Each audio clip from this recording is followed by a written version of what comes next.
আপনারা সবাই একটা গাছের পাতাকে দেখুন। যতক্ষণ পর্যন্ত গাছের সাথে মানে গাছের ডালের সাথে জুড়ে থাকে সে সবুজ থাকে, বাতাসের সাথে সে নড়তে থাকে। যতক্ষণ পর্যন্ত ও সূর্য থেকে পাওয়া রশ্মির শক্তি গাছে পৌঁছে দেয় ততক্ষণ ও ডালের সাথে যুক্ত থাকে। কিন্তু যখন সেই পাতা শুকিয়ে যায় তখন তার কোনো গুরুত্ব থাকে না। সেই পাতা গাছের ডালে এবং বৃক্ষের কাছে বোঝা হয়ে থেকে যায়। এবং এমন এক সময় আসে যখন সেই ডালটি শুকনো সেই পাতাকে পরিত্যাগ করে। এটাই আমরা এই প্রকৃতিতে দেখি এবং এটাই হলো সত্য। আর এটাই আমাদের জীবনে খুব বড় একটা শিক্ষা। যদি আপনিও নিজের জীবনে নিজের আপনজনদের কাছে বোঝা স্বরূপ হয়ে দাঁড়ান তাহলে তারা আপনাকে যতই ভালোবাসুক না কেন, ওনারা যদি নাও চান তাহলেও এমন এক দিন আসবে যখন আপনার আপনজন আপনাকে পরিত্যাগ করবে।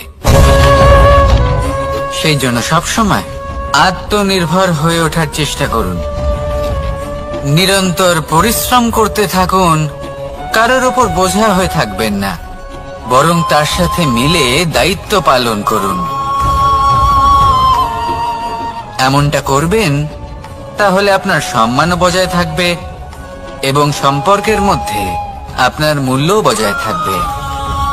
আসুন আর আমার সাথে ভালোবেসে বলুন, রাধা রাধা। ঈশ্বর আসলে কে? সংসারের বেশিরভাগ মানুষের কাছে ঈশ্বর হলেন এই সংসারের রচয়িতা, পালনকর্তা। কারোর কাছে উনি জ্ঞাতা, কারোর কাছে উনি হলেন আস্থার প্রতীক, আবার কারোর জন্য শুধুমাত্র অন্ধবিশ্বাস। কিন্তু এই ঈশ্বর কি কোনো শরীর, নাকি একটা বোধ, নাকি শুধুই শ্রদ্ধা? ঈশ্বর হলেন তিনি যিনি হলেন আপনার ইষ্ট। সেই জন্যই তো গুরু, মাতা, পিতা এনাদেরও ঈশ্বরই বলা হয়েছে। যাদেরকে আমরা ঈশ্বর বলে মনে করি, যারা আমাদের ইষ্ট, তারা আমাদের একটি পথ দেখান, একটি দিকে চালিত করেন। সেই পথে চলে আপনি শুভ কর্ম করতে পারেন। আর যখন কোনো ব্যক্তি তার ঈশ্বরের আদেশ পালন করেন তখন সে নিজে থেকেই শুভ পথে অগ্রসর হয়ে যান। বেশ কয়েকজন মানুষ ঈশ্বরের ওপর আস্থা রাখেন এবং ভাবেন যে অনুচিত কোনো কাজ করা উচিত নয়, ঈশ্বর দেখছেন। ওনারা ভয় পান যে কোনো অনুচিত কর্ম করলে কে জানে তার পরিণাম কি হবে। এমন অনেক ব্যক্তি রয়েছেন যারা ঈশ্বরকে বিশ্বাস করেন এবং জানেন যে ঈশ্বর তাদেরকে দেখছেন, তাই যে যে শুভ কর্ম ওনারা করেছেন তার ফল তারা অবশ্যই পাবেন। এবার আপনি ভয় পেয়ে ঈশ্বরকে বিশ্বাস করবেন নাকি বিশ্বাসের দ্বারা ঈশ্বরকে বিশ্বাস করবেন, সেই সিদ্ধান্ত আপনারই। কিন্তু হ্যাঁ, যদি আপনার মনে ঈশ্বরের জন্য কোনো স্থান থাকে, যদি আপনার কোনো ইষ্ট থাকেন, যদি আপনি কাউকে ঈশ্বর মনে করেন যার প্রত্যেক আদেশ আপনি পালন করে থাকেন, তাহলে বলি ঈশ্বর কখনো আপনাকে অনুচিত পথে চালিত করবেন না। আসুন আমার সাথে ভালোবেসে বলুন, রাধা রাধা। কথায় আছে যে স্বপ্ন এবং লক্ষ্য হলো একটি মুদ্রারই দুটি দিক। যতক্ষণ না স্বপ্ন দেখছেন ততক্ষণ বুঝবেন কি করে আপনার লক্ষ্য কি। স্বপ্ন দেখে যদি নিজের লক্ষ্য বুঝতে পারেন, সেটা পেতে চান, তবেই সেটা লাভ করতে পারবেন। কিন্তু স্বপ্ন এবং লক্ষ্য এই দুইয়ের মধ্যে একটা ভারসাম্য রয়েছে যেটা বজায় রাখা প্রয়োজনীয়। একে আমরা বলে থাকি পরিশ্রম। দেখুন, যদি আপনি স্বপ্ন দেখতে চান তাহলে পরিশ্রম ত্যাগ করে নিদ্রা লাভ প্রয়োজন। কিন্তু যদি আপনি লক্ষ্য লাভ করতে চান তাহলে আপনাকে নিদ্রা ত্যাগ করে পরিশ্রম করতে হবে। তাই আলস্য ত্যাগ করুন এবং সিদ্ধান্ত নিন যে আপনি কি চান আপনার জীবনের এই তুলাদণ্ডে। স্বপ্নের পাল্লা ভারী হওয়া প্রয়োজন নাকি লক্ষ্যের? আমার মতে এই দুইয়ের মধ্যে যদি ভারসাম্য বজায় রাখেন তবে পথ নিজে থেকেই সামনে আসবে। শুধু সেই পথে অগ্রসর হতে থাকুন এবং আমার সাথে ভালোবেসে বলুন, রাধা রাধা।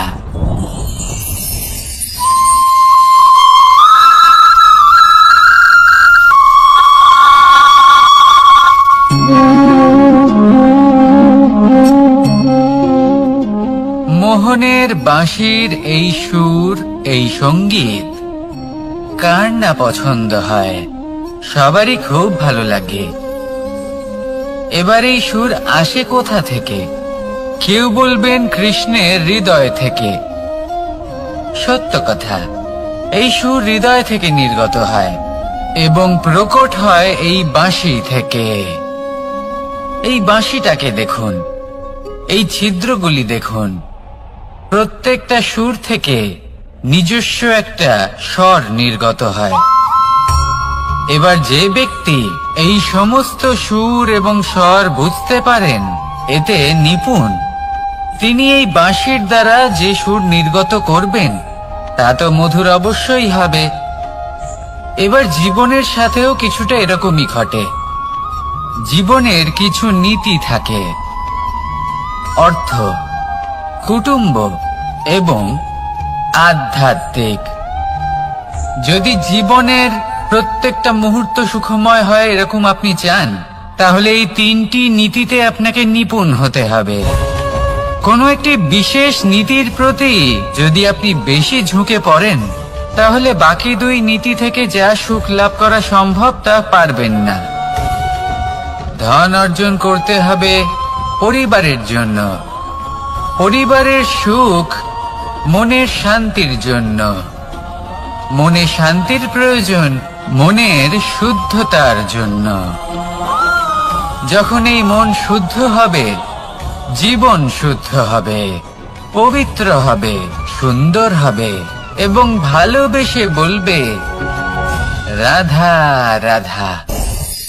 আমি রথে যাত্রা করি, তাতে বারবার পথে থামি আর দেখি যে আমি অনুচিত দিকে যাচ্ছি না তো, আমি উচিত পথেই যাচ্ছি তো। কারণটা কি? কারণ হলো যাতে আমি পথভ্রষ্ট না হয়ে যাই। জীবনযাত্রাতেও এটাই প্রয়োজন। জীবনযাত্রায় ভোগ বিলাসের পথে হারিয়ে যাওয়া খুব সহজ। বারবার থেমে আপনাকে দেখতে হবে, নিজেকে কিছু প্রশ্ন করতে হবে। আমি কি আজ সেই কর্মই করছি যেটা আমি করতে চেয়েছিলাম? আমি কি আজ সেই জীবন যাপন করছি যেমন আমি যাপন করতে চেয়েছিলাম? যদি এই প্রশ্নগুলোর উত্তর হ্যাঁ হয়, তাহলে এগোতে থাকুন, নয়তো থেমে যান এবং বিচরণ করুন। মনে রাখবেন, এই সংসার অত্যন্ত জটিল আর এতে হারিয়ে যাওয়া অত্যন্ত সরল। সেই জন্য নিজে থেকে বারবার থামা এবং জীবন চিন্তন করা অত্যন্ত আবশ্যক। তাহলে সেটাই করুন আর আমার সাথে ভালোবেসে বলুন, রাধা রাধা। এই সংসারে যখনই দুজন মানুষ একত্রিত হয়ে কোনো সমস্যার বিষয়ে আলোচনা করেন, তখন হয় সবার শেষে কোনো না কোনো সমাধান বের করেন বা কোনো না কোনো বিবাদ করেন। এই বিবাদ হলো মনুষ্য জীবনের সবথেকে বড় ঝামেলা, সবথেকে বড় সমস্যা। ভেবে দেখুন, এই বিবাদ কেন হয়? তখনই হয় যখন বার্তালাপ ঠিকমতো হয় না। আর বার্তালাপ ঠিকমতো কেন হয় না? কারণ বেশিরভাগ সময় মানুষ একটাই ভুল করে বসে। সামনের মানুষের কথা শোনেন, কিন্তু তার উত্তর দেবার জন্য, তার কথার মর্ম বোঝার জন্য নয়। কিন্তু যেদিন থেকে, যে মুহূর্ত থেকে আপনি এটা শিখতে শুরু করে দেবেন যে আমি অপরের কথা শুনবো, কিন্তু সেটা বোঝার জন্য, তাকে উল্টে জবাব দেবার জন্য নয়। সেদিন থেকেই বিবাদের সমাপ্তি ঘটবে আর বার্তালাপ স্পষ্ট হয়ে যাবে। দেখুন, হয় সামনের মানুষের কথা বুঝতে শিখুন, বা নিজের বক্তব্য ভালোভাবে সামনের মানুষটাকে বুঝিয়ে বলুন। বার্তালাপ নাকি বিবাদ, আপনি কোনটা চান? সিদ্ধান্ত আপনার। আসুন আর আমার সাথে ভালোবেসে বলুন, রাধা রাধা। কাম, তৃতীয় পুরুষার্থ। এবার অধিকাংশ মানুষই কাম বলতে বিলাসিতা, বাসনা, লালসা মনে করে ফেলে। আসলে এমন কিছুই নয়। কামের বাস্তবিক অর্থ কি?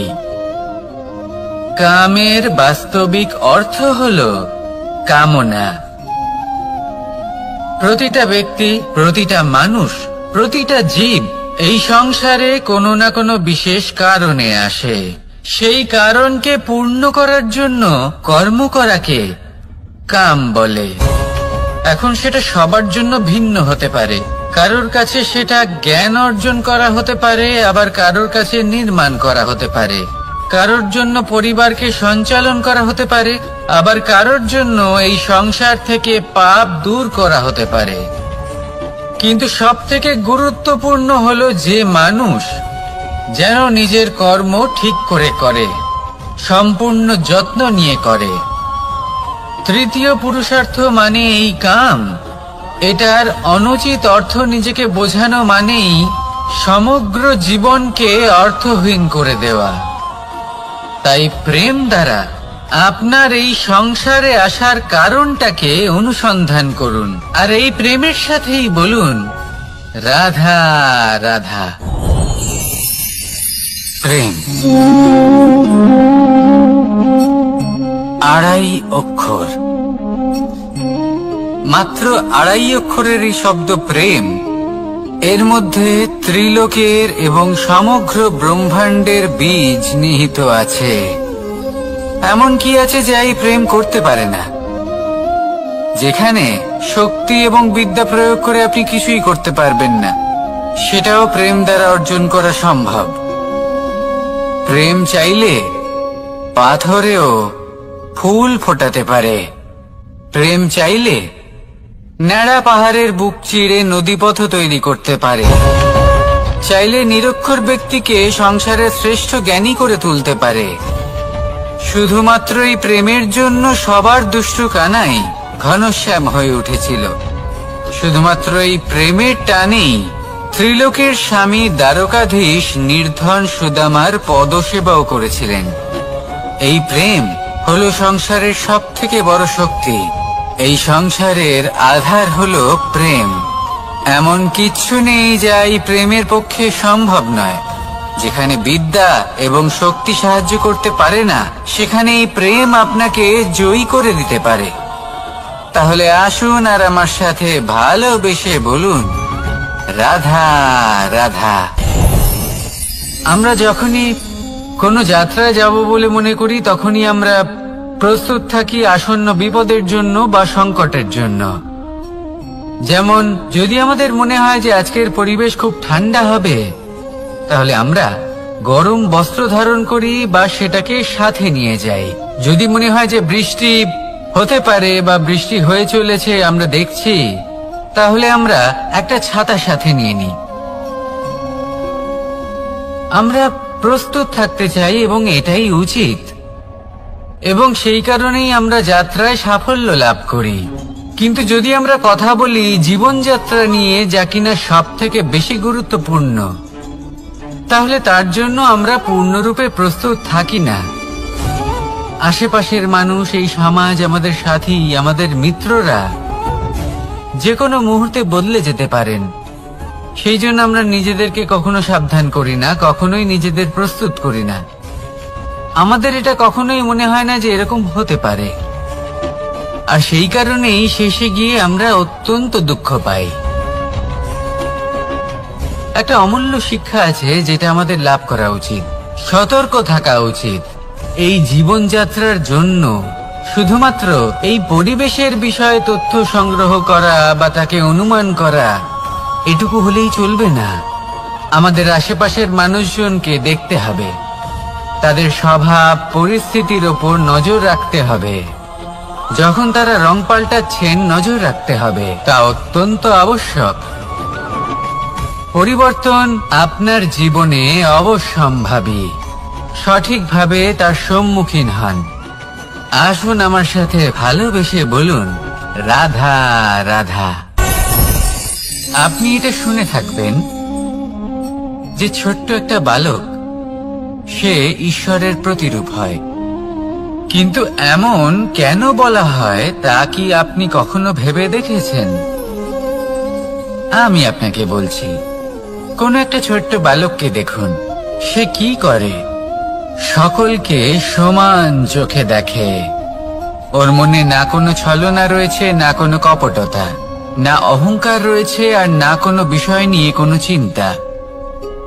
সকলকে সে সমান চোখে দেখে আর নিজের মধ্যেই প্রসন্ন থাকে, সকল বিকার থেকে মুক্ত। এগুলোই তো সেই গুণ, সেই বালকের মধ্যে, যা হলো ঈশ্বর স্বরূপ। এবার ভেবে দেখুন, যদি প্রত্যেকটা মানুষ এই ছোট বালকের মতো সেই সব গুণ নিজের মধ্যে জাগ্রত করে তোলে, তাহলে কি হবে? তারাও ঈশ্বর তুল্য হয়ে উঠবে। তাই আপনিও এটাই করুন, নিজের মনকে বিকার মুক্ত করুন সেই ছোট্ট বালকের মতো। মনের মধ্যে না কোনো চিন্তা রাখবেন, না মোহ, না ক্রোধ, না কোনো রকমের ছলনা বা কপটতা। সবাইকে সমান চোখে দেখুন আর নিজের মনেই প্রসন্ন থাকতে শিখুন। এই মন প্রেমময় হয়ে বলবে, রাধা রাধা। কেউ আমাকে মাখন চোর বলেন, কেউ বা আমাকে মুরলী মনোহর বলেন, কেউ আমাকে যুদ্ধ বিমুখ বলেন, কেউ বা আমাকে সুদর্শনধারী বলেন, কিন্তু আমি আসলে কে? আসুন, আজ আমি আপনাকে আমার আসল পরিচয় জানাবো। বাড়িতে সুস্বাদু মাখন থাকা সত্ত্বেও গোপীদের কাছে সুমধুর ভালোবাসাপূর্ণ বকুনি খাওয়া যে ভালোবাসে, সেই হলো কৃষ্ণ। আঙুলে সুদর্শন চক্র থাকা সত্ত্বেও যে রথের লাগাম ধরে থাকবে সেই সিদ্ধান্ত নিয়েছে, সেই হলো কৃষ্ণ। দ্বারকার মতো অনন্য রাজমহল থাকা সত্ত্বেও সুদামার মতো সখা যার অত্যন্ত প্রিয়, সেই হলো কৃষ্ণ। যদি আপনার মনে প্রেম থাকে, আপনি প্রেম বিতরণ করেন, সবাইকে ভালোবাসেন এবং ভালোবাসা রক্ষার খাতিরে শস্ত্র হাতে নিতেও আপনি সক্ষম থাকেন, তাহলে আপনি হলেন কৃষ্ণ। আসুন আমার সাথে ভালোবেসে বলুন, রাধা রাধা।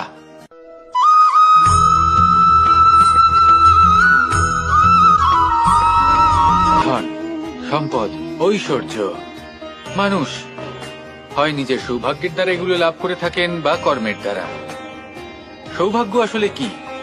গ্রহের দশা, যা প্রত্যেক মুহূর্তে বদলাতে থাকে। কর্মের মাধ্যমে যখন আপনি ধন অর্জন করেন, তখন সেই ধন আপনার আগামী প্রজন্ম লাভ করে। সেটা হয় সে ভোগ করে বা তার জন্য তার ভোগান্তি হয়। আর এটা নির্ভর করছে আপনার কর্মের ওপরে। কি কর্ম করেছেন আপনি সেই ধনকে লাভ করার জন্য? যদি আপনি সৎ পথে চলেন, নিষ্ঠা ভরে আপনি কর্ম করে থাকেন এবং তার ফলে আপনি ধন অর্জন করে থাকেন, তাহলে আপনার আগামী প্রজন্ম সেটা ভোগ করবে, সেটা প্রয়োগ করবে নিজের বিকাশের জন্য। কিন্তু যদি আপনি কুকর্ম করে থাকেন, কোন রকম ছলনা করে থাকেন এই ধন লাভ করার জন্য, তাহলে 100% আপনার আগামী প্রজন্মকে এর জন্য ভুগতেই হবে। তাহলে আপনি কি চাইবেন? যে আপনার আগামী প্রজন্ম সুখ ভোগ করবে, নাকি আপনার কুকর্মের পরিণাম ভোগ করবে? নির্বাচন আপনারই। আসুন আমার সাথে ভালোবেসে বলুন, রাধা রাধা।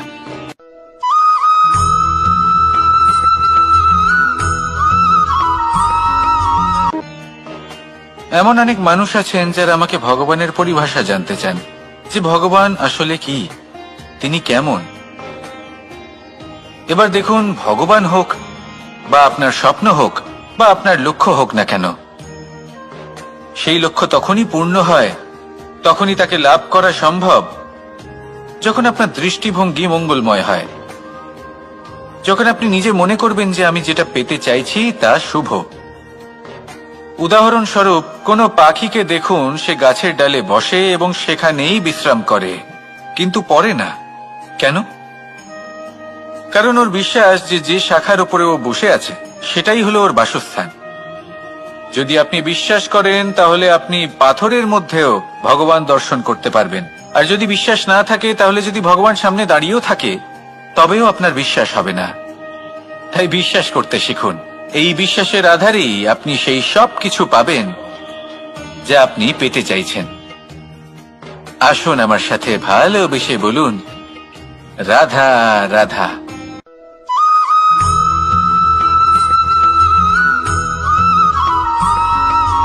মাতা পিতার মনে সবসময় এই বাসনা বাস করে যে ওনাদের সন্তানের যেন মঙ্গল হয়। নিজের সন্তানকে সেই সবকিছু দেবার সবসময় চেষ্টা করতে থাকেন যেগুলো তারা নিজেরা নিজেদের জীবনে কখনো পেতে পারেননি, এবং এই প্রক্রিয়ায় সব থেকে গুরুত্বপূর্ণ বিষয়টি ভুলে যান, নিজের সন্তানকে সেই জিনিস দেওয়া যেটা উনি সব থেকে আগে পেয়েছেন। আমি ধনের কথা বলছি না, আমি বলতে চাইছি নিজের অভিজ্ঞতা দ্বারা ওনারা যে মানসিক স্থিতি লাভ করেছেন, ওনারা যে মর্যাদা লাভ করেছেন, যে শিক্ষা ওনারা লাভ করেছেন, সবার আগে নিজের সন্তানকে সেটা দেওয়া প্রয়োজন। সেটা যদি নিজের সন্তানকে দিতে পারেন তাহলে এই সন্তান জীবনে তার পথে এগোতেও পারবে, ধন অর্জনও করতে পারবে এবং শক্তিশালী অনুভবও করতে পারবে। সেই জন্য সন্তানকে সবার আগে সেটা দান করুন যেটা সব থেকে বেশি মূল্যবান। সেটা দিন যেটা আপনি সবার আগে লাভ করেছেন। আসুন আমার সাথে ভালোবেসে বলুন, রাধা রাধা। কখনো কখনো আমরা খুব ব্যথিত হয়ে পড়ি। আমরা নিজেদের পরিবারের জন্য এত কিছু করি আর তারা আমাদের দেখলেই ভয়ভীত হয়ে পড়ে, আমাদের দেখলে বিরক্ত হয়। কখনো নিজেদের সন্তানকে বিকাশের পথে অগ্রসর করার জন্য আমরা তাদের উপর একটু জোর দিই যাতে তারা পরিশ্রম করে, কিন্তু সেই সন্তান আমাদের উপর বিরক্ত হয়ে পড়ে। কখনো সন্তানকে সঠিক শিক্ষা দেওয়ার জন্য আমরা তাদের কিছু সীমা নির্ধারিত করি, তখন সেই সন্তানের চোখে নিজেদের জন্য আমরা ঘৃণা দেখতে পাই। মানুষ কেন ব্যথিত হবে না? দেখুন, যখন সূচের দ্বারা আপনি বস্ত্র সেলাই করেন তখন সূচের আঘাত সেই বস্তুকে সহ্য করতে হয়, কিন্তু তাতে সেই সূচ বা আপনার উদ্দেশ্যে কোনো প্রভাব পড়া উচিত নয়, কারণ আপনি তো আপনার কর্ম করছেন, আর তাও পূর্ণ নিষ্ঠা ভরে, এবং অবশেষে আপনার উদ্দেশ্য শুভ প্রমাণিত হবে। তাই কেউ বিরক্ত হচ্ছে বলে বা কারোর চোখে নিজের প্রতি ঘৃণা দেখার ভয় কখনো পিছিয়ে যাবেন না। কষ্ট না করে বিকাশ সম্ভব নয়। কর্ম করতে থাকুন, সবকিছু শুভ হবে। আসুন আমার সাথে ভালোবেসে বলুন, রাধা রাধা।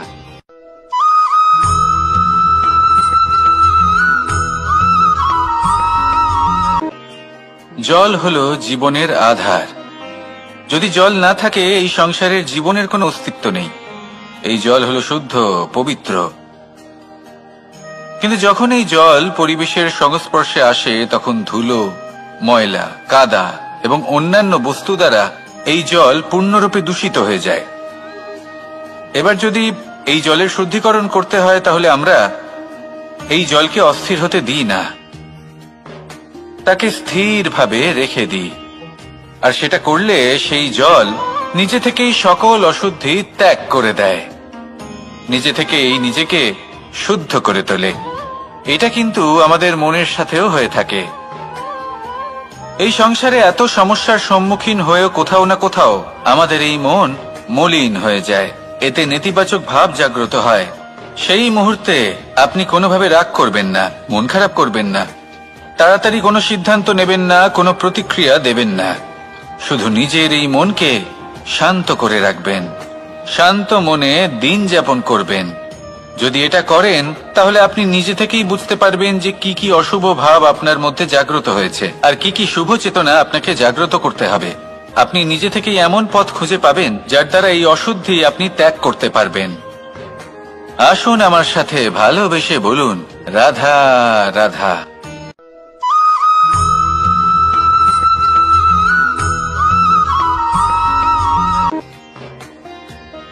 প্রেমের পরিভাষা আসলে কি? ভিন্ন ভিন্ন ধরনের ব্যক্তি, ভিন্ন ভিন্ন ধরনের প্রেমী, আলোচক বিভিন্ন ধরনের পরিভাষা প্রদান করেন এই প্রেম নিয়ে, কিন্তু প্রত্যেকের মনেই কখনো কখনো এই প্রশ্ন এসেছে, এই ভালোবাসা আসলে কি? নিজের প্রিয়তমকে জয় করাই কি প্রেম? চার হাত এক হয়ে যাবার নামই কি প্রেম? নিজের আবেগ ব্যক্ত করাই কি ভালোবাসা? না, প্রেমের অর্থ কাউকে লাভ করা নয়, বরং তার মাঝে বিলীন হয়ে যাওয়া। যদি কারোর হাত ধরে থাকি তাহলে আজীবন তার সাথে পথ চলা হলো প্রেম। প্রেম শুধুমাত্র সেটা নয় যা প্রেমী আর প্রেমিকার কেশদামে মালা বেঁধে দেয়। মাতা পিতার জন্য দিনরাত পরিশ্রম করা, নিজের পরিবারের জন্য দিনরাত পরিশ্রম করা, সেটাও প্রেম। নিজের বন্ধুদের জন্য, আপনজনের জন্য সবকিছু উজাড় করে দেওয়ার নাম হলো ভালোবাসা। নিজের মাতৃভূমির জন্য সাহসের সাথে লড়াই করা এবং আনন্দে নিজের জীবন ত্যাগ করে দেওয়াও কিন্তু প্রেমের নামান্তর। সেই জন্য যারা বুদ্ধিমান ব্যক্তি তারা কখনো প্রেমের পরিভাষা খুঁজতে চান না, কারণ তারা জানেন যে এই প্রেম কতটা বিশাল। তারা জানেন যে এই প্রেম হলো এক বিশাল সাগর যাকে নিজের মুঠোয় ধরে রাখা যায় না। সেই জন্য এই প্রেমের সাগরে ডুবে যান এবং সকলকে ভালোবাসতে শিখুন। যদি সবাইকে ভালোবাসতে পারেন তাহলে তাদেরও কল্যাণ হবে যারা আপনাকে ভালোবাসে, এবং সকলকে ভালোবাসতে শিখুন। যদি সবাইকে ভালোবাসতে পারেন তাহলে তাদেরও কল্যাণ হবে যারা আপনাকে ভালোবাসে, তাদেরও কল্যাণ হবে যাদেরকে আপনি ভালোবাসেন, আর আপনারও কল্যাণ হবে। আর তখন এই মন ভালোবেসে বলবে, রাধা রাধা।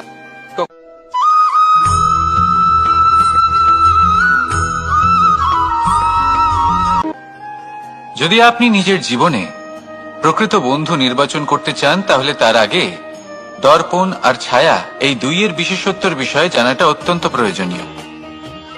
দর্পণ কি করে থাকে? যখনই আপনি দর্পণের দিকে তাকাবেন ও শুধুমাত্র আপনাকে সত্যের সাথে অবগত করাবে, ও আপনাকে কখনো মিথ্যে বলবে না। সেখানেই যদি ছায়ার কথা বলি তাহলে দেখুন ছায়া কি করে, সব সময় আপনার সাথে থাকে, কখনো আপনার সঙ্গ ত্যাগ করে না।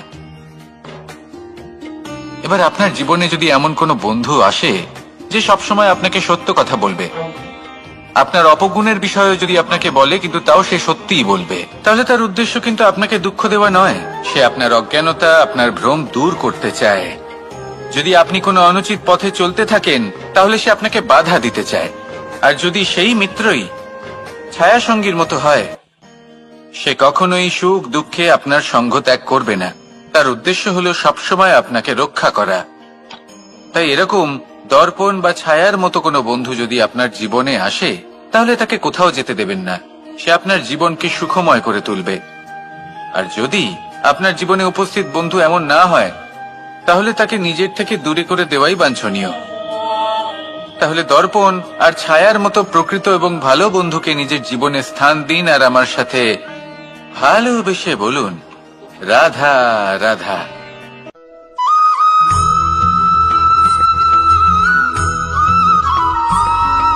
কখনো এই প্রশ্ন আসতে পারে যে ইমারত কেন নির্মাণ করা হয়, কেন উৎসব পালন করা হয়, কেন মানুষ নিজেদের জন্মদিন পালন করেন, কেন দোল, বিজয়া দশমী, রাখি, দীপাবলির মতো উৎসব পালন করা হয়। যদি এগুলো পালন না করা হয় তাতে কি যায় আসে? যদি এই দোল উৎসব পালন না করা হয় তাহলে কি এই সংসার ভুলে যাবে যে নারায়ণের প্রতি ভক্তির কারণে ভক্ত প্রহ্লাদকে অগ্নি স্পর্শ করতে পারেনি? যদি বিজয়া দশমী পালন না করা হয় তাহলে কি এই সংসার ভুলে যাবে যে এই দিনে শ্রীরাম রাবণকে বধ করেছিলেন? যদি আমরা দীপাবলির এই উৎসব পালন না করি তাহলে কি এই সংসার এটা ভুলে যাবে যে অযোধ্যাতে অমাবস্যার এমন এক রাত এসেছিল যে রাত্রে অযোধ্যা পূর্ণিমার থেকে বেশি উজ্জ্বল হয়ে উঠেছিল? যদি এই রাখি উৎসব পালন না করা হয় তাহলে কি এই সংসারের ভাই এবং বোনেরা একে অপরের প্রতি ভালোবাসা কি সেটা ভুলে যাবেন? বিষয়টা ভুলে যাওয়ার নয়, বিষয়টা হলো মনে রাখা। যখন জীবনে আমরা কোনো একটা স্থানে পৌঁছই, উপলব্ধিগুলোর উৎসব পালন করি, যাতে সেই মুহূর্তে আমরা সকলের মধ্যে আনন্দ ছড়াই এবং মানুষ সেই মুহূর্তটা মনে রাখেন। এই স্মৃতিগুলোই মানুষের মধ্যে বিশ্বাসের জন্ম দেয়। এই বিশ্বাস যে আগামী যেদিন আসছে তাতে আরো আনন্দের সম্ভাবনা রয়েছে।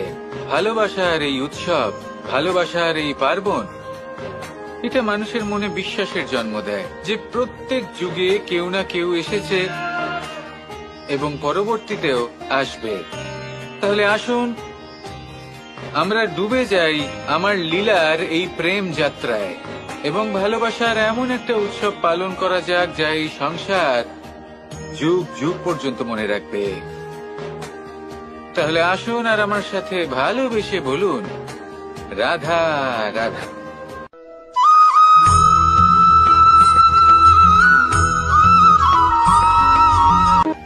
আমাদের এই জীবন, তাতে এই যে সময় চক্র, তা তিনটি ভাগে বিভক্ত। এক হলো অতীতকাল, ফেলে আসা অতীত, তারপরে আসে বর্তমান, এখনকার এই মুহূর্ত, আর তারপর আসে আগামীকাল অর্থাৎ ভবিষ্যৎ। এবার এখানে সবথেকে গুরুত্বপূর্ণ হলো অতীতকাল, ভবিষ্যৎকাল, ফেলে আসা অতীত এবং আগামী সময়। কেন? কারণ এই দুইয়ের উপর নির্ভর করছে যে আপনি বর্তমানে কি করতে চলেছেন। শুধু প্রয়োজন হলো সঠিক দৃষ্টিভঙ্গির। অতীতকালকে যদি আপনি একটি দৃষ্টিভঙ্গি থেকে দেখেন, তাহলে অতীতকালে আপনি দুঃখও দেখতে পাবেন, যন্ত্রণাও দেখতে পাবেন। অন্য কোনো দৃষ্টিভঙ্গি থেকে দেখলে আপনি অতীতকাল থেকে শিক্ষাও লাভ করবেন। এবার এই শিক্ষা অনুসারেই বর্তমানে কর্ম করা উচিত। এবং যদি ভবিষ্যতের কথা বলি, তাহলে বলবো ভবিষ্যতের কথা ভেবে আপনি আজ অবশ্যই চিন্তিত হতে পারেন। অন্য একটি দৃষ্টিভঙ্গি থেকে দেখলে এই ভবিষ্যতেই আপনি একটি লক্ষ্য, একটি উদ্দেশ্য দেখতে পাবেন যে আপনি কি করতে চান, কি লাভ করতে চান। এবার সেই অনুসারে বর্তমানে কর্ম করা উচিত, ভবিষ্যৎ এবং অতীতকাল অনুসারে। এভাবেই যদি জীবনে কর্ম করতে থাকেন, আপনার এই বর্তমানের দিনগুলো আপনি একটু নতুন ভাবে বাঁচতে পারবেন। এভাবেই যদি জীবনে এগোতে থাকেন, তাহলে আপনার জীবনে আনন্দের উদ্ভব হতে কেউ বাধা দিতে পারবে না। আসুন আমার সাথে ভালোবেসে বলুন, রাধা রাধা।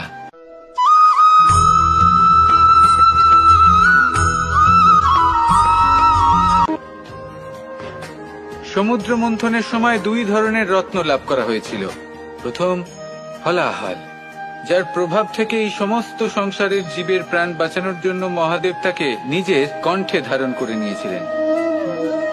আর দ্বিতীয় অমৃত, যেটা কিঞ্চিত পরিমাণ মাত্রায় পাওয়া গেছিল। কখনো কখনো জীবনে এমন কোন বস্তু যা আপনি প্রয়োজনের থেকেও অনেক বেশি মাত্রায় ভোগের জন্য লাভ করে থাকেন, তা আপনার জন্য বিষ প্রমাণিত হতে পারে। যেমন জল, প্রয়োজনের থেকে অনেক বেশি মাত্রায় যদি এই জল আসে তাহলে আপনার প্রাণ কাটতে পারে।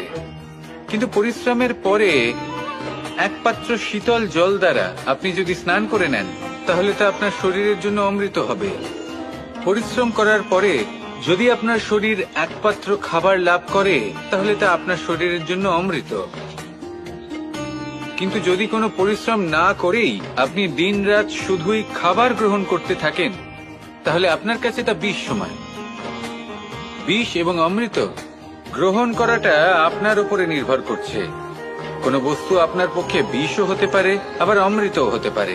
নির্ভর করছে যে আপনি সেটা কিভাবে ব্যবহার করছেন, কতটা মাত্রায় ব্যবহার করছেন। আসুন আমার সাথে ভালোবেসে বলুন, রাধা রাধা।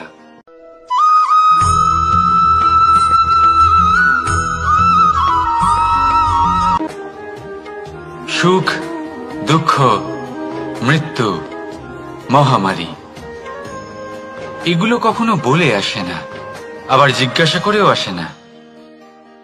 এমনই হয় দ্রুত ক্রীড়ার এই খেলায়। এক কারাগারের মতো, একটা মাকড়সার জালের মতো। যেমন একটা মাকড়সার জাল একটা পোকাকে নিজের দিকে আসতে আকর্ষিত করে নিজের চমকের দ্বারা। নিজের গঠন দ্বারা। সেরকমই দ্রুত ক্রীড়ার এই খেলা মানুষকে নিজের দিকে আসতে প্ররোচিত করে। শেষে গিয়ে মানুষ আটকা পড়ে। পার্থক্য শুধু এটাই, যখন এক পোকা এই জালে জড়িয়ে পড়ে তখন সে তার প্রাণ হারায়। মানুষ যখন এই দ্রুত ক্রীড়ায় আকর্ষিত হয়, সে নিজের মান, নিজের ধন সবকিছু হারায়, নিজের বিবেক হারিয়ে ফেলে। কিন্তু আপনি আপনার বিবেক কখনোই হারাবেন না। যদি আপনার মনে লোভ চলে আসে, আপনি লোভী হয়ে ওঠেন। যদি আপনি দ্রুত ক্রীড়ার এই খেলায় আটকা পড়েন, তাহলে মনে রাখবেন, এই খেলা থেকে ফিরে আসা প্রায় অসম্ভবই বলা যায়। নিজের বিবেক কখনো হারাতে দেবেন না, কারণ বিনাশ আসার প্রথম লক্ষণ হলো বিবেকের বোধ চলে যাওয়া। এই প্ররোচনায় কখনো পা দেবেন না। আর আমার সাথে ভালোবেসে বলুন, রাধা রাধা।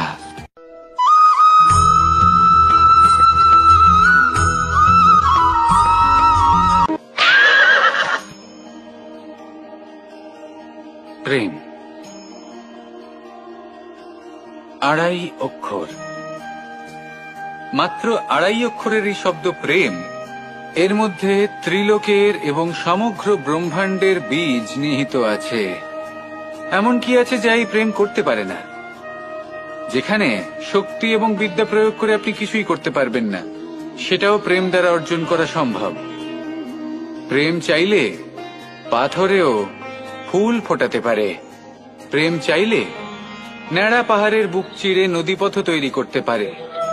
চাইলে নিরক্ষর ব্যক্তিকে সংসারের শ্রেষ্ঠ জ্ঞানী করে তুলতে পারে। শুধুমাত্র এই প্রেমের জন্য সবার দুষ্টু কানাই ঘনশ্যাম হয়ে উঠেছিল। শুধুমাত্র এই প্রেমের টানেই ত্রিলোকের স্বামী দ্বারকাধীশ নির্ধন সুদামার পদসেবাও করেছিলেন।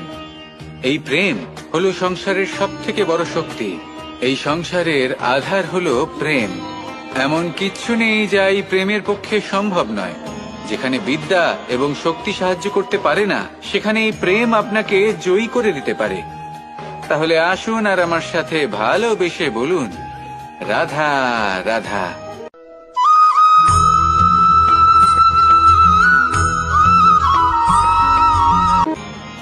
বরদান এবং অভিশাপ, এই দুই হলো একই মুদ্রার দুটি পিঠ। এই বরদান আমরা অনেক কারণে পেতে পারি। কখনো নিজের পরিশ্রমের কারণে, কখনো নিজের তপস্যার কারণে, কখনো আমাদের পূর্বপুরুষদের কর্ম ও তপস্যার কারণে। কিন্তু এই বরদান কতক্ষণ বরদান থাকবে তা আমরা নিশ্চিত করতে পারি না। তা সুনিশ্চিত করে শুধুমাত্র আমাদের কর্ম। যদি আপনাকে উদাহরণ দিই, আপনি রেশমের কীট দেখেছেন? ও বরদান পেয়েছে যে ও নিজের সুরক্ষার জন্য খোলস বানাতে পারে।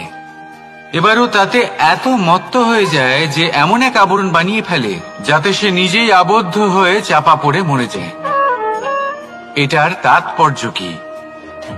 তাৎপর্য খুবই সরল।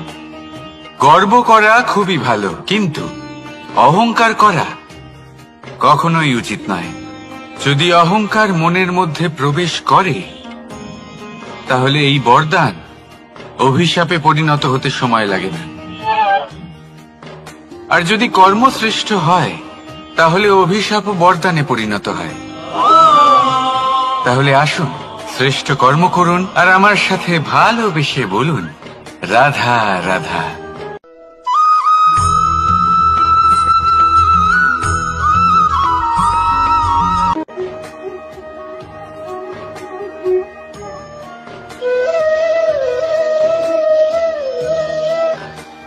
কর্ম এবং ফল, দেখতে গেলে এই সমস্ত ব্রহ্মাণ্ড এই দুইয়ের মাঝেই স্থির হয়ে আছে। মানুষজন কর্ম করেন ভালো ফল লাভের আশায়, আর ভালো ফল লাভের আশায় উনি এটাই ভুলে যান যে উনি যে কর্ম করছেন তা কি করছেন।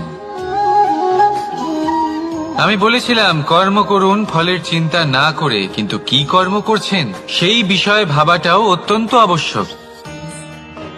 নয়তো অনেক সময় আমরা এমন কর্ম করে ফেলি যা না চাইতেও বিষে পরিণত হয়, যা হয়েছে দুঃশাসনের সাথে, দুর্যোধনের সাথে, গুরু দ্রোণের সাথে।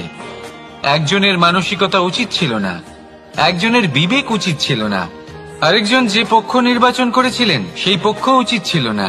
আর যা কিছু ওনাদের সাথে হলো, আপনার আমাদের সকলের সাথে তা হতে পারে। আমি বলেছিলাম কর্ম করুন, ফলের চিন্তা করবেন না, কিন্তু এই কর্মের বিষয়ে বিচার করে দেখাটাও ততটাই আবশ্যক। দেখুন, কর্ম করার উচিত প্রক্রিয়া ফলের চিন্তা না করা, কিন্তু যদি আপনার কর্ম শুভ হয় তাহলে তার ফলও নিয়তি আপনাকেই দেবে। সর্বদা কর্ম করার সময় এটা ভাবুন যে আপনার এই কর্ম এই সংসারকে, এই সমাজকে, আপনার পরিবারকে, আপনার আশেপাশের মানুষজনকে কোন দিশায় নিয়ে যাবে। যদি এটা সবার জন্য মঙ্গলময় হয় তাহলে কর্ম করতে থাকুন। আর হ্যাঁ, নিশ্চিত রূপে ফলের চিন্তা করবেন না। আসুন আমার সাথে ভালোবেসে বলুন, রাধা রাধা।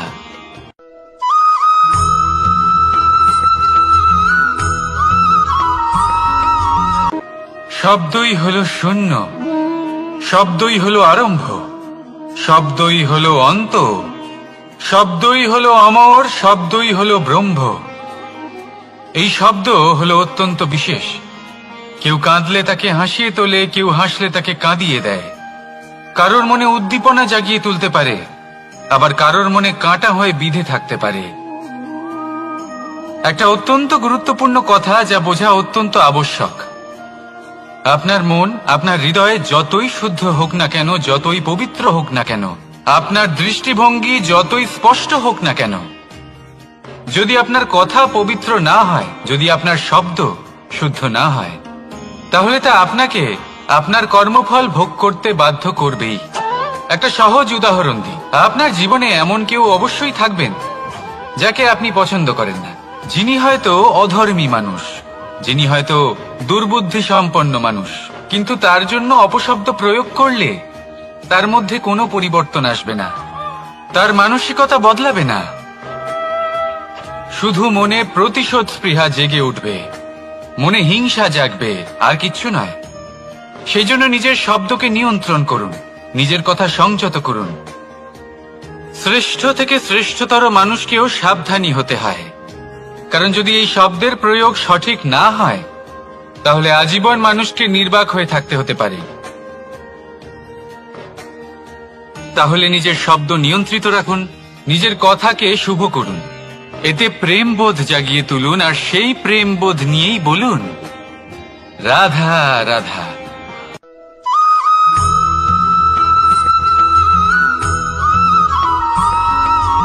বটবৃক্ষের বীজ সর্ষের দানার থেকেও ছোট হয়, কিন্তু যখন তা নিজের রূপ ধারণ করে তখন তা বিশাল বৃক্ষের আকার ধারণ করে, যা সহস্র বছর ধরে বেঁচে থাকে, ছায়া প্রদান করে, পাখিদের আশ্রয় প্রদান করে, আর দেয় পথচারীদের বিশ্রাম করার স্থান। কেন? কারণ সেই ছোট বীজ তা মাটির ভেতরে গিয়ে নিজের খোলস ত্যাগ করে। অন্ধকারে থাকে সে, যতই আলো আসুক না কেন, যতই বর্ষা আসুক না কেন, সব সহ্য করে। আর তারপরে একটা চারা গাছ অঙ্কুরিত হয়, তারপর ধীর গতিতে একটা বিশাল বৃক্ষতে পরিণত হয়।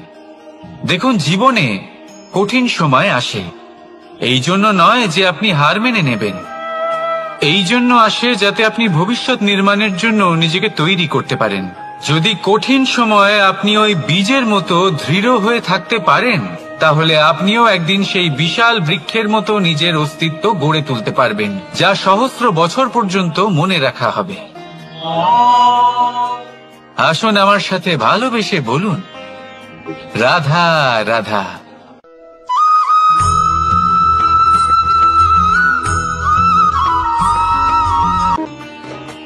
ভগবান আর ভক্ত যখন এক আকার হয়ে যায়, যখন ভক্ত তার ভগবানের প্রতি এবং নিজের জীবনের উদ্দেশ্যের প্রতি সম্পূর্ণরূপে সমর্পিত হয়, তখন জন্ম নেয় ভক্তি। এই সংসারের সমস্ত আশা হয়তো আপনার সঙ্গ ত্যাগ করে দিতে পারে, তখনও ভক্তি সাথে থাকবে। ভক্ত আর ভগবান যখন এক আকার হয়ে যায়, তাদের মধ্যে কোনো পার্থক্য থাকে না, তারা এক হয়ে যায়, এক ব্যক্তিত্ব, এক অস্তিত্ব। সেই জন্য কখনো জীবনে যে কোনো রূপেই, যে কোনো প্রকারেই যে কোনো ঈশ্বরকে মান্য করুন, মনের মধ্যে শ্রদ্ধা ভাব জাগ্রত করুন, মনে ভক্তি ভাব জাগ্রত করুন। এই সমগ্র সংসারে সব কিছু আপনাকে ছেড়ে চলে গেলেও তখনও এই ভক্তি শুধুমাত্র আপনার উত্থান ঘটাবে। তাই মনে ভক্তি জাগ্রত করুন আর আমার সাথে ভালোবেসে বলুন, রাধা রাধা।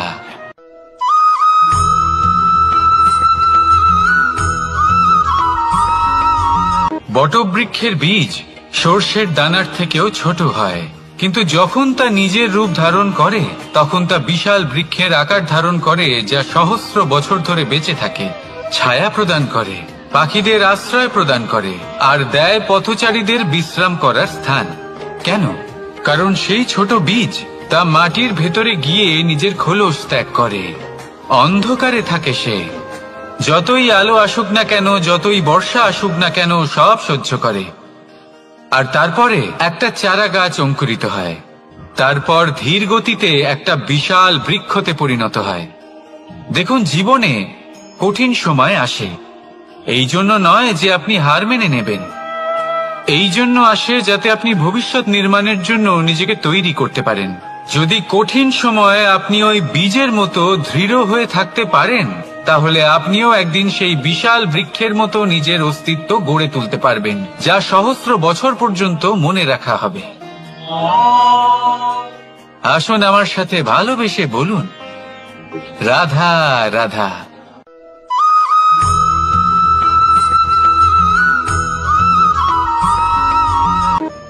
সাফল্য কে না চান? সাফল্য লাভ করার, শিখরে পৌঁছানোর আলাদাই একটা আনন্দ রয়েছে। আর আপনজনদেরও কে না চান? প্রত্যেক মানুষ চান যেন জীবনে তার কোনো আপনজন থাকে, যারা সবসময় তাদের সাথে থাকবে, কারণ আপনজনের সাথেই তো সাফল্যের আনন্দ সব থেকে বেশি পাওয়া যায়।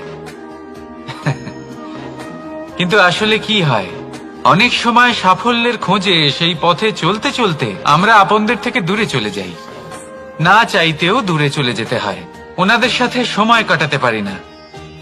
আর আমরা ভুলে যাই যে সাফল্যের আসল আনন্দ আপনজনদের সাথেই পাওয়া যায়।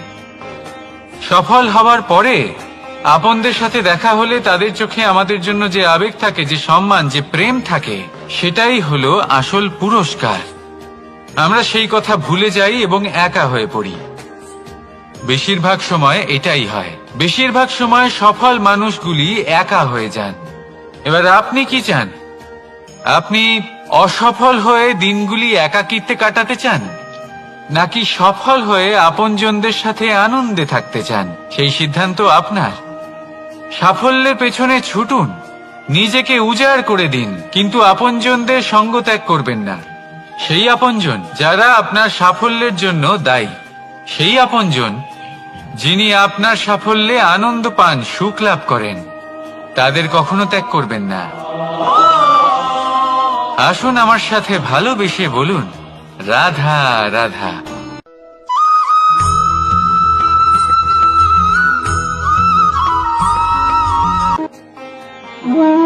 এই ব্রহ্মাণ্ড কত বৃহৎ, তাই না? যার সম্মুখে এই পৃথিবীকেও একটা বিন্দুর মতো মনে হয়। আর এই পৃথিবীতে আমরা কে হই, আমাদের আকার কিরকম, আমাদের অস্তিত্বই বা কি? যখন আমরা এভাবে ভাবি তখন মনে হয় আমরা কিছুই নই। তা আমরা যখন কিছুই নই, তাহলে আমরা এত চিন্তা করি কেন? কি ভেবে ভয় পাই? কাকেই বা এত ভয় পাই? কে আমাদের মারতে পারে আর কেই বা আমাদের জন্ম দেবে? আত্মার আসলে না কখনো জন্ম হয় আর না কখনো মৃত্যু। আত্মা শুধুই শরীর বদল করে। আপনি, আমি, আমরা সকলে এই শরীর নয়, আমরা হলাম আত্মা, যা হলো পরম আত্মার পরম অঙ্গ। সেই জন্য মনে রাখবেন, বাইরের কোথাও দেখবেন না, নিজের অন্তরের গভীরে গিয়ে দেখুন, আত্মাকে উপলব্ধি করতে শিখুন। ক্লেশ, ভয়, চিন্তা, এই সব কিছুর থেকে নিজেকে দূরে রাখুন, তাহলেই উপলব্ধি করতে পারবেন পরমাত্মাকে। তাহলে আসুন আমার সাথে ভালোবেসে বলুন, রাধা রাধা।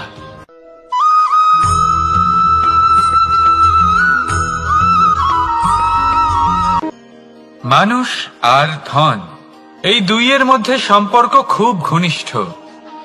ধন হলো সেই শক্তি যার ব্যবহার মানুষ করে থাকে সাংসারিক বস্তু ক্রয় করার জন্য, নিজের জীবন যাপন করার জন্য। আর মানুষ হলো সেই শক্তি যারা ধনকে গুরুত্বপূর্ণ করে তোলেন। এবার একটা কথা বলি, ব্যবহার করা উচিত ধনকে আর ভালোবাসা উচিত মানুষকে। এটা বেশিরভাগ মানুষই বোঝেন না। মানুষ এখানেই সব থেকে বড় ভুল করে বসেন। তারা ভালোবাসেন ধনকে আর ব্যবহার করেন মানুষকে। এ হলো অনুচিত। দেখুন, আপনি একটা সূচের দ্বারা যুদ্ধ করতে পারবেন না, আর কোনো তলোয়ার দ্বারা বস্ত্র সেলাই করতে পারবেন না, তাই না? কোনটা কিসের জন্য হয় সেটা বোঝা অত্যন্ত জরুরি। আপনিও সঠিক দিকে অগ্রসর হন। মানুষকে ভালোবাসুন আর ধনকে ব্যবহার করুন।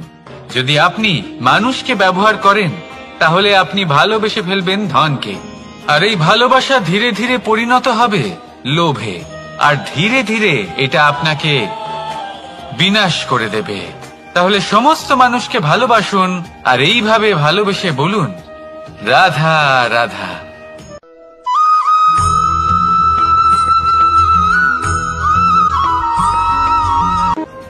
পরিবর্তন এই সংসারের শাশ্বত নিয়ম। কোন রাজা নেই যিনি চিরকাল রাজা থাকেন, কোন ধনী ব্যক্তি নেই যিনি চিরকাল ধনী থাকবেন। এই সংসারে সূর্যের স্থান নেওয়ার জন্য চন্দ্রিমার আগমন ঘটে। কোন স্থান যাকে পতিত বলা হয়েছিল সেখানে মহল তৈরি হয়েছে।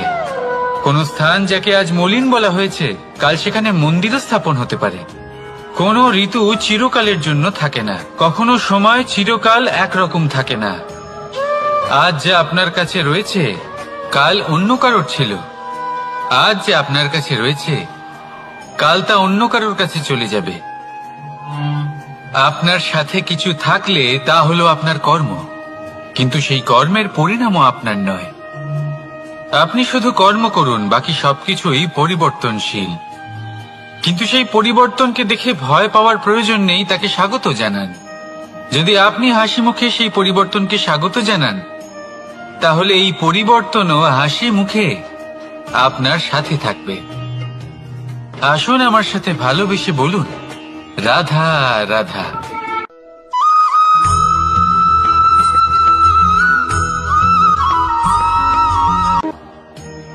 বল, শক্তি, পরাক্রম এই সংসারের বিকাশের মূল। কিন্তু কখনো ভেবেছেন যে প্রকৃতি আমাদের এই বল, শক্তি, পরাক্রম কেন দিয়েছেন? যাতে আমরা জীবনে কারোর উদ্ধার করতে পারি, কাউকে সাহায্য করতে পারি, কারোর জন্য ভালো কিছু করতে পারি, কোনো গরিব অসহায় মানুষের জন্য কিছু করতে পারি। এই বল, এই শক্তির সদ্ব্যবহার করতে পারি। কখনো দেখেছেন এমন মানুষ যার কাছে অসীম শক্তি আছে কিন্তু তার সাথেই অসম্ভব অহংকারও রয়েছে? যিনি নিজেকে সর্বশ্রেষ্ঠ বলে মনে করেন, খারাপ কাজও করেন। আপনি দেখবেন প্রকৃতি এবং মানুষ তাকে ভাঙতে সর্বদা চেষ্টা করেন। মনে রাখবেন, যতই সুবিশাল পর্বত হোক না কেন, তা যদি পথে পড়ে তাকে ভেঙে পথ প্রশস্ত করা হয়। যদি আপনার কাছে বল থাকে, শক্তি থাকে, পরাক্রম থাকে, তাহলে তার সদ্ব্যবহার করুন, কাউকে সাহায্য করুন, কাউকে রক্ষা করুন। যদি আপনি আপনার শক্তির দুর্ব্যবহার করেন তাহলে মনে রাখবেন আপনি নিজের বিনাশ নিজেই আমন্ত্রণ করছেন। এবার বল অর্জন করার পরে, শক্তি অর্জন করার পরে আপনি নিজেকে বিনাশ করতে চান নাকি এই সংসারের উদ্ধার করতে চান? সিদ্ধান্ত আপনার। রাধা রাধা।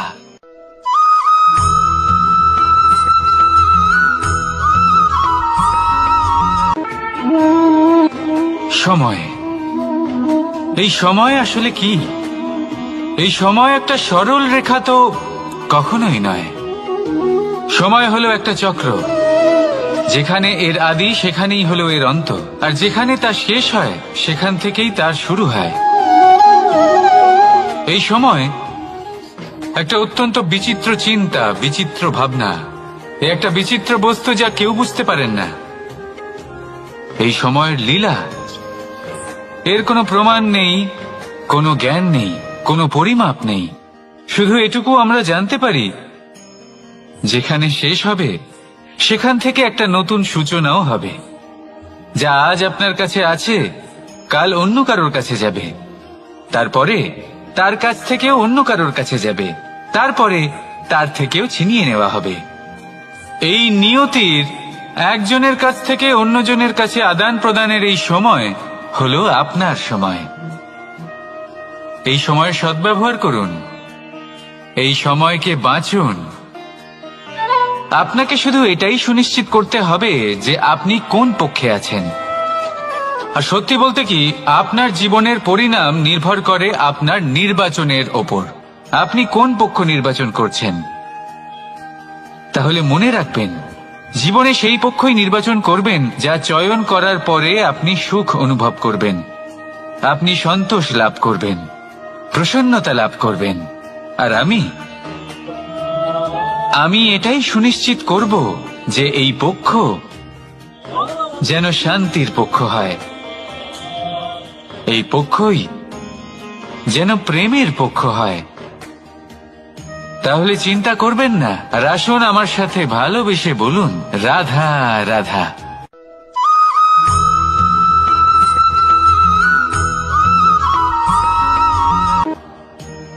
বল, শক্তি, পরাক্রম এই সংসারের বিকাশের মূল। কিন্তু কখনো ভেবেছেন যে প্রকৃতি আমাদের এই বল, শক্তি, পরাক্রম কেন দিয়েছেন? যাতে আমরা জীবনে কারোর উদ্ধার করতে পারি, কাউকে সাহায্য করতে পারি, কারোর জন্য ভালো কিছু করতে পারি, কোনো গরিব অসহায় মানুষের জন্য কিছু করতে পারি। এই বল, এই শক্তির সদ্ব্যবহার করতে পারি।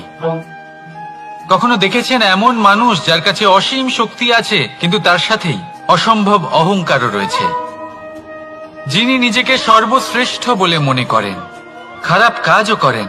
আপনি দেখবেন প্রকৃতি এবং মানুষ তাকে ভাঙতে সর্বদা চেষ্টা করেন। মনে রাখবেন, যতই সুবিশাল পর্বত হোক না কেন, তা যদি পথে পড়ে তাকে ভেঙে পথ প্রশস্ত করা হয়। যদি আপনার কাছে বল থাকে, শক্তি থাকে, পরাক্রম থাকে, তাহলে তার সদ্ব্যবহার করুন, কাউকে সাহায্য করুন, কাউকে রক্ষা করুন। যদি আপনি আপনার শক্তির দুর্ব্যবহার করেন, তাহলে মনে রাখবেন আপনি নিজের বিনাশ নিজেই আমন্ত্রণ করছেন। এবার বল অর্জন করার পরে, শক্তি অর্জন করার পরে আপনি নিজেকে বিনাশ করতে চান নাকি এই সংসারের উদ্ধার করতে চান, সিদ্ধান্ত আপনার। রাধা রাধা।